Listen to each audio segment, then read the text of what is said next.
Para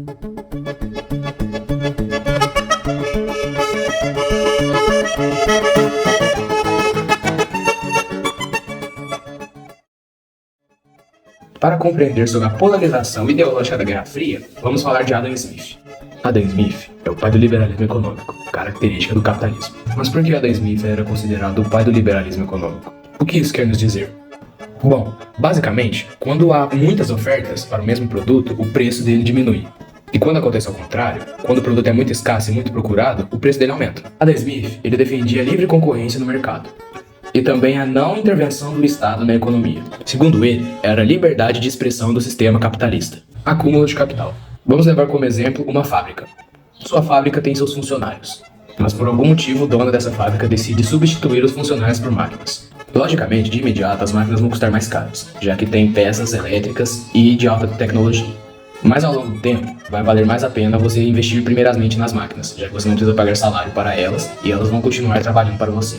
Adam Smith propunha que o lucro deveria ser o mais alto possível, inclusive para cada emprego diferente no sistema capitalista. Propriedade privada é um nome dado a um pertence de uma pessoa, sendo físico ou não. Vamos supor, eu tenho uma casa, aquele bem privado é meu. E um exemplo de tudo isso é a Larissa Manoela, que ela trabalha desde os 8 anos de idade dela e o dinheiro dela sempre foi controlado pelos pais dela. Ela sempre trabalhou e o dinheiro dela ficava com os pais dela. Tudo que ela queria comprar, ela pedia para os pais dela e isso acabava que os pais dela, eles gastavam dinheiro com eles mesmos e eles gastavam dinheiro mais que ela não recebia nem 50%. E nesse exemplo, a Larissa é a classe trabalhadora assalariada e os pais dela são a classe explorada burguesa. E o caso da Larissa representa perfeitamente a exploração do trabalho do sistema capitalista, e o qual não recebe nem 50% do que ele produziu. E aí, galera, visto o esclarecimento da teoria capitalista que propunha o lucro, a propriedade privada, o acúmulo de capital e, como eu falo, a não intervenção do Estado na economia, a gente agora tem que compreender o conceito de socialismo. Para começar, mas quem são esses dois barbudos aqui? O Karl Marx é chamado de papaizão do capitalismo e o Friedrich Engels é tipo a sua gatinha comunista. Mas por quê? Primeiro a gente tem que entender o que é socialismo. O socialismo, ele foi proposto por Karl Marx, um grande filósofo da época que convergiu em vários debates, debates indiretos com a teoria de Adam Smith, que era completamente oposto pro grupo oposto por Karl Marx e Engels. E o socialismo de Karl Marx e Engels era estruturado em 4 características. A primeira, a intervenção do Estado na economia. O Estado estaria livre para controlar a economia, ao contrário da oferta de lei e procura. Mas outra coisa, as propriedades não seriam mais privadas, não estariam impostas de empresas ou pessoas, seriam propriedades estatais para que o governo se encarregasse delas. Outra característica haveria a dissolução da classe burguesa e haveria apenas o prevalecimento da classe proletária. E essa característica foi muito importante para a instalação da prática do socialismo na Rússia, devido ao fato da Rússia ter mais de 85% da população camponesa proletária explorada na época, nas décadas da Revolução.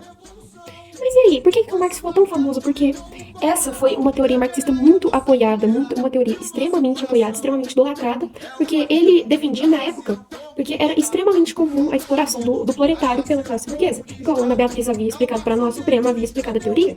Então, a teoria do socialismo basicamente propunha a erradicação das desigualdades por meio da erradicação da classe burguesa, e essa implantação do socialismo ocorreria de modo de uma revolução da classe operária camponesa.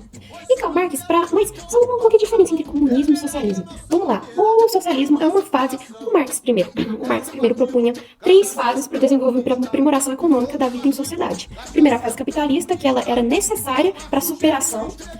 A segunda, a fase socialista, que propunha o contrário da capitalista, propunha a não intervenção, a intervenção do Estado na economia, o fim do lucro, a de capital. Mas qual que é a diferença entre comunismo e socialismo? O comunismo, ele não haveria um governo, ele não teria dissolução do governo, haveria apenas a classe proletária. Já o socialismo, ele tem sim um governo, mas o governo, ele interfere na economia e, ao contrário do capitalismo, não tem qualquer propriedade estatal. O socialismo, uma ideologia política e econômica, procura a equidade através da propriedade coletiva dos meios de produção e justa distribuição de riqueza. Historicamente implementado em diversas maneiras, o exemplo de Lenin e Stalin ilustra essa busca. Com a nacionalização monopolização de indústrias e recursos, visava-se a redistribuição para eliminar disparidades sociais e econômicas. No entanto, isso resultou em uma burocracia centralizada, inibindo a inovação e resultando em escassez. Paralelamente, em Cuba, Fidel Castro enfatizou reforma agrária, educação e saúde pública, mas limitou liberdades individuais. Em contraste, países nórdicos adotaram um modelo social-democrata, implementando bem-estar social, impostos progressivos e serviços públicos robustos para assegurar a equidade.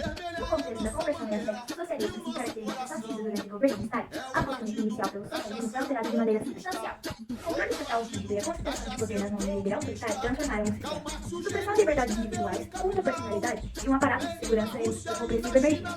Embora o regime tenha mantido vestígios superficiais de socialismo com a propriedade estatal dos meios de produção, essas mudanças levaram o sistema a compartilhar semelhanças com o fascismo, revelando a deriva em direção a um governo totalitário e centralizado.